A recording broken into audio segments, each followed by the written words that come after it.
Welcome to Between the Shelves, the premier Save a Library podcast. I am your host, Alex, and I am joined once again this week by Stephanie. Hey, Alex. And Melissa. Hola. Hola. So this is a What Are You Into episode, so we're going to be talking about what we're into right now. I guess I'll start off, if that's okay. Sure.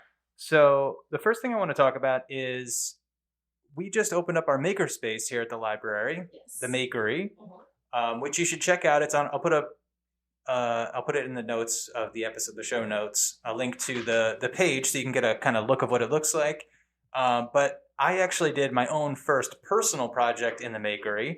So I have a video game console called the Steam Deck. I don't know if you've heard of it. It's like a big, beefy version of the Nintendo Switch, like a giant one. So I like to tinker with things, and I decided I wanted to upgrade the hard drive on this system. So I've never done anything like this before. So luckily, the Makery has all the tools I need to do. Where did you find all the tools you needed? Not only the tools, but a clean work environment with lots of space. So in good lighting. Yeah, I can't do this at my house with kids' toys everywhere. No. Too much chaos. So yeah, I disassembled my Steam Deck. I replaced the hard drive. I put it all back together, and I'm happy to say everything worked out. I thought you were gonna say and nothing. I destroyed my $500 toy. No, but I'm thrilled that it worked. It was incredibly nerve-wracking because it's kind of like doing open heart surgery on like your best friend. Oh my God. Wow. Yeah, because and don't you void the warranty if you're opening it all up like that? Totally.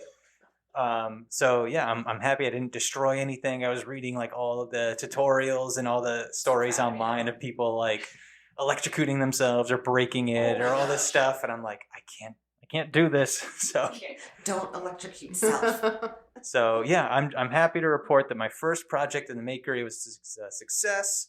And I just want to promote to all of our listeners that we have the Makery. So if you want to do something like that yourself, or even something simpler, like you want to make a T-shirt or a mug or 3D print something. You got your Cricut makers in there, right? Like you can do Cricut stuff, cutting, heat press. Don't you even have the Cricut mug press? We have the mug press. Yep, we did T-shirts, 3D printers. We have the VHS conversion equipment in there. We have sewing machines, all sorts of good stuff. So.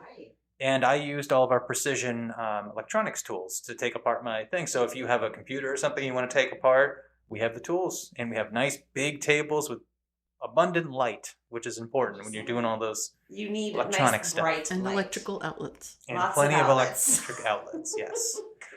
So that's the first thing I'm into. It was my Steam Deck upgrade. In the Makery, which in is the pretty Makery. kick-ass. Impressive. Yeah. All right, Steph, what are you into? I am into a bunch of old stuff, apparently. Lately, I've been really into watching old television shows. I guess maybe because there isn't so much new stuff to watch right now. So on Paramount Plus, they have all of the old Nickelodeon shows that I grew up watching. Do they have Ren and Stimpy? They have Ren and Stimpy. They have the cartoons, but they have the live action stuff. Like, You Can't Do That on Television, and Salute Your Shorts, and Hey Dude. Hey Dude. Roundhouse, which I don't know if anyone else remembers Roundhouse. I don't remember Roundhouse. It was like a skit show that they also did musical numbers. So yeah, that was really, I loved that. Oh, that's so funny. And so I'm preparing to basically just spend all my time watching old Nickelodeon stuff from the 90s. There's nothing wrong with that. It's going to be great. I don't have Paramount Plus, but you were showing me your account, and I was getting a flood of nostalgia. There's so many, because you wanted to watch like all the animated stuff. Yeah, Rocko's Modern Life. Yeah, Ren and Stimpy. So fun. Ren and Stimpy was Doug. huge. I don't know if you like Doug. Doug, I like Doug. But yeah, all those Nickelodeon cartoons. Pinky and the Brain, I think.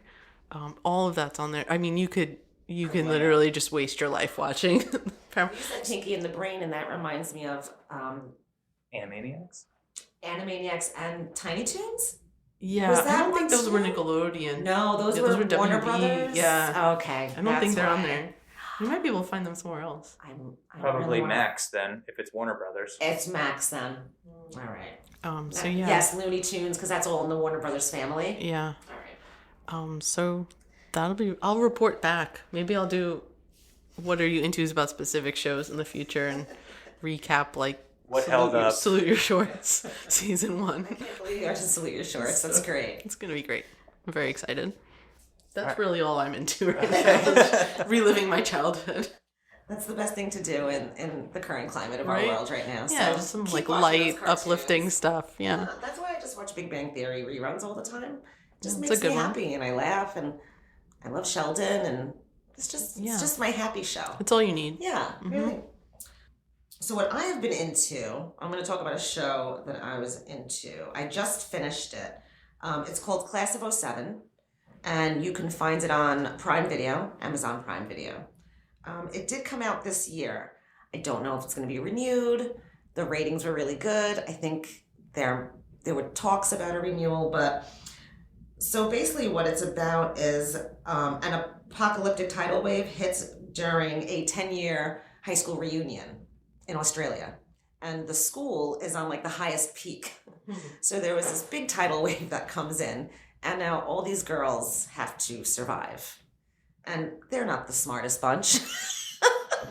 But it's comical because they're going through, you have like the really popular girl, you have the nerdy girl, the one that wasn't going to become anything, the scholarship student.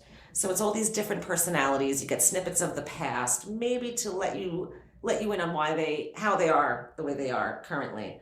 So they're trying to survive on this campus, which is like on a high peak, and they didn't get off, and the water didn't recede by the end of the show. So we'll see where it goes. Sounds kind of like Yellow Jackets. Is that fair? Yes, but not as Class of '07 has more of a comical, Okay. a little more Not dark as dark. comedy. Yeah. Where Yellow Jackets is just dark. Yeah. Which I loved.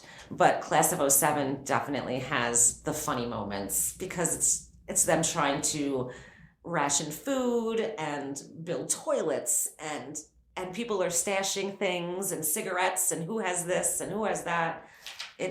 It really is so funny, but also touching in some points. So it's not like a total comedy. So that's kind of what I was very much into. I did a binge on that, and I just picked it on a whim. I was just kind of on Prime, and I said, what is Class of '07? Oh, girls, school, cattiness? Yeah, sure. And I loved it. So that is what I was into most recently. And what I'm into right now is a show called Good Trouble. I'm watching it on Hulu. I think it was originally on Freeform / ABC Family. What I didn't know is that it's a spinoff of a show called The Fosters, but I knew nothing about it. You can go into this show not knowing about The Fosters. And this is just about two of the girls in the family that moved to LA. They're starting careers and where that leads them. Is that a comedy? It definitely has comedy moments. It's more drama. Okay. But it's very much, it deals with today's issues in the world, inclusivity, LGBTQ rights. I think it also touches on semi-real life things that we've gone through. Okay. So it's very much like the one girl wants to be a lawyer, the other girl wants to be an engineer. They get into, the misogyny of the tech world with men, and how the other girl maybe isn't getting picked for certain projects in the law firm, But they're always working towards the good. That's what I like about the show. There's always a positive in there. So that makes me feel good. Is the show still going, or is it over? Yeah, I'm on the second season. There's currently 5 seasons out. I'm not sure if it's continuing past 5. I think the original show that it spun off from also lasted 5 seasons. So I still have plenty of show to watch. So That's a good feeling. Yeah, I feel really good about it. And that's on Amazon, you said? Good Trouble you can find on Hulu. Okay. Class of '07 you can find on Amazon Prime Video. All right, nice. 2 good recommendations. Yes. I have one more thing to talk about.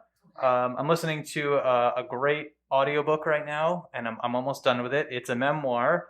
It's called Sure, I'll Join Your Cult by Maria Bamford.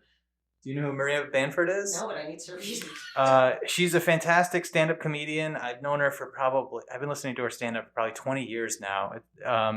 She's really, really I don't want to say eccentric because it sounds like I'm putting her down, but she has a very like unique stand-up style, which I really, really think is hilarious. She does like voices and stuff, and she's kind of like all over the place, which is very, very funny. She actually has a Netflix show also called Lady Dynamite. Have you heard of that? No. It had 2 seasons. It's sort of semi-biographical, I think. She's the star, and she has all sorts of her comedian friends coming on, and it's just about her just trying to survive in LA and be a comic, and it's super, super funny and eccentric. So her new memoir called Sure I'll Join Your Cult is it's a hilarious kind of like frenetic memoir where it sort of details her lifelong struggles with mental illness and her many attempts at trying to find belonging through joining various groups. So she kind of like admits right off the top that like she'll just do anything that people say, and so she's always looking for like a solution to her mental things she's trying to work through. So she's like admits that she's been like in 5 separate 12-step programs. She's been in cults. Oh, she'll read every self-help book that comes out. She's joined like wellness not cults, but like pyramid schemes and all kinds of stuff. Kind of culty sometimes. Yeah. And she follows every wellness fad there is and everything. So it's like that's part of it, and then the other half of the book is just her talking about her equally eccentric family, and which leads into like what a lot of her stand-up is about. Yeah, that's it. Melissa just found it on Libby. You should all look it up. So it's very, very funny. She has a very odd family, and she has great stories to tell about all of them. So it's a very, very good audiobook, especially if you like memoirs from comedians. Like this is a very, very good one. And I know it seems like one of these come out like every couple of months, but this is one of the better ones that I've heard. And she reads it too, which is essential for any of these comedian memoirs. And if you're interested in any of her stand-up, I looked on the Suffolk County Library catalog. You can get a couple of them actually on DVD, and I'll put the links to those. So her like kind of comedy crew is. Have you heard of like the Comedians of Comedy? Yes. That DVD. It's Zach Galifianakis, Patton Oswalt, and Brian Posehn. So that she's in the Comedians of Comedy DVD special. So you can find that, and so that you get a stand up from all 4 of them. That's sort of like the crew that she came up with. So if you like any of their stand-up, you'll probably like her as well. And then her other albums she has out, you can get through the library. Weakness is the brand, Special, Special, Special, and Ask Me About My New God. Those are her 3 albums. That sounds good. She's great. So Maria Bamford. And the book, again, is Sure I'll Join Your Cult. Just added it to the wish list on the Libby app. Yep. Well, you might get it pretty soon because I'm about to return it. Okay, cool. I need something new to listen to. I had started listening to audiobooks more within the past year and a half. If I have a ride, I'll listen to it. But I had recently listened to the fiction book, A Man Called Uva. Mm-hmm. I heard nothing but awesome things about it. And I was like, I don't care. I don't want to read it. Whatever. But then just recently I had gotten to a bunch of audiobooks that feature an elderly character and a younger character, and that's Uva. So if you're looking for something so funny, I laughed out loud while I was driving, every chapter, but also makes you want to cry a little bit because you really fall in love with Uva. He's very old, and his wife has passed away, and he doesn't want to live anymore, and he's trying to kill himself, but it doesn't work. And so that's why it's funny. And it's funny because the people that he meets and the family that he kind of gains, and he's such a curmudgeon. And I think that's why, like, you just can't believe the things that come out of his mouth. And after waiting so long to listen to it, I said, I can't believe I waited so long. It was my favorite, 5 stars all the way.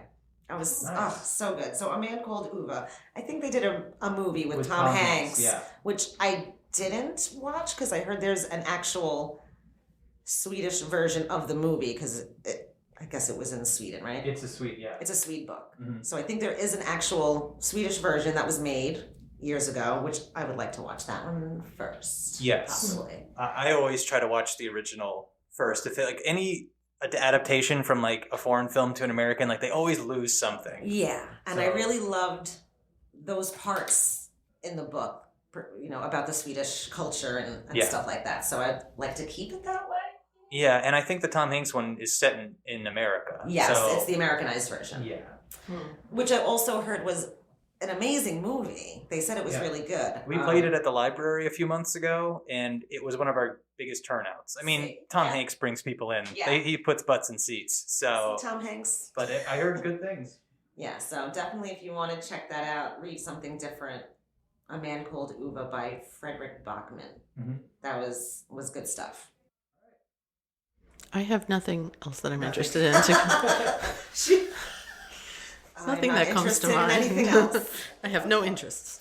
Well, I'm sure we'll have both of you on again soon. So if anything comes up, save it for your next What Are You Into episode. I'll keep okay? notes. Yeah, definitely. All right. Thank you both again for joining me. Thank you so much. Thank you, listeners. I hope you go out and check all of our recommendations. All right. Take it easy, everyone. Bye. Bye.